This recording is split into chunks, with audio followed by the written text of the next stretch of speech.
और जिन जिन नामों को अनाउंस किया गया उनमें बहुत सारे नाम ऐसे हैं जिनको देखकर लगता है कि वो अपना ही हित नहीं सोच रहे हैं, अपने साथ साथ शायद वो विपक्ष का भी और टीएमसी का हित भी सोच रहे हैं। तो इसलिए तो मैं कहूँगा इस सोच के लिए उनको बधाई देता हूँ।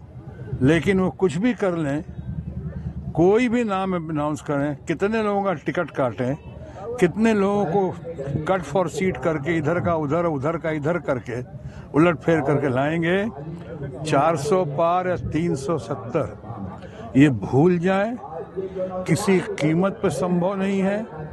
उन्होंने पुनः यहाँ आकर हमारे मित्र और भारत के माननीय प्रधानमंत्री नरेंद्र मोदी जी ने पुनः ममता जी का बहुत ही अपमान किया है।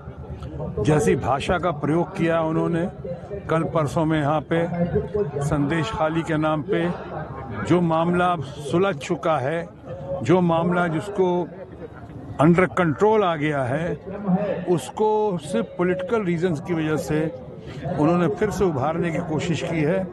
और इस तरह से उभार कर उन्होंने जिस तरह का भाषा का प्रयोग किया, जैसे पिछली बार दीदी वो दीदी करके जनता उसको आज तक माफ़ नहीं की उनको, उसके लिए इस बार भी जिस तरह का भाषा का प्रयोग किया है वो निंदनीय है, शर्मनाक है प्रधानमंत्री पद के लिए और हमारे मित्र माननीय नरेंद्र मोदी जी के लिए।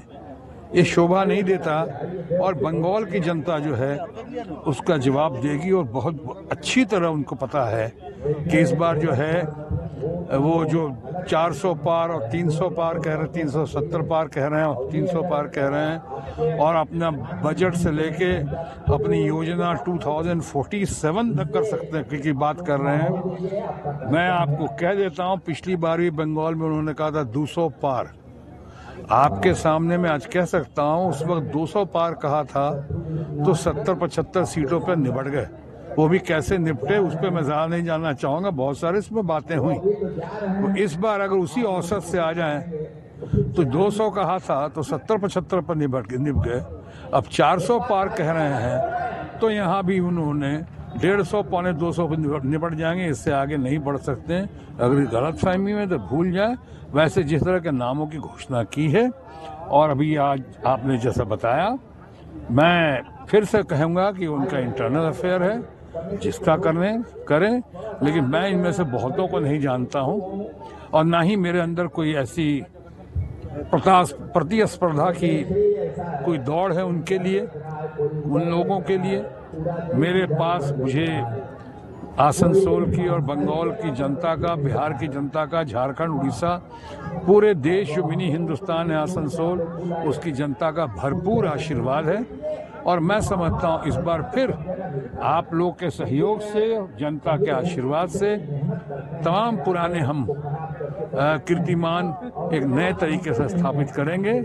ये उम्मीद भी है, ये कामना भी है और ये मेरी प्रार्थना भी है। बिहार के दो माटी के लाल, एक शत्रुघ्न सिन्हा, दूसरे पवन सिंह, आज पश्चिम बंगाल आसनसोल की धरती पे चुनाव लड़ रहे हैं, क्या इसका प्रभाव पड़ेगा?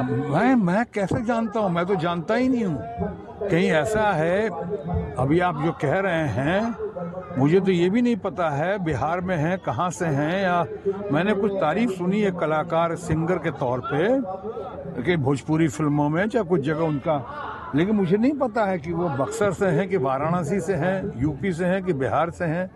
लेकिन जहां से भी हैं सबको चुनाव लड़ने का अधिकार है, ये लोकतंत्र है। अगर उनको चुनाव लड़ने के लिए भेजा गया है तो ये मायने नहीं रखता कि उनके अगेंस्ट में कौन है, मैंने क्या रिकॉर्ड कायम किया और क्या रिकॉर्ड कायम करूंगा, ये नहीं। मतलब है कि लोकतंत्र में सबको चुनाव लड़ने का अधिकार है और वो आ रहे हैं, तो मैं भी उनके लिए अपनी शुभकामना और शुभाशीष रखता हूँ। फैसला जनता करेगी।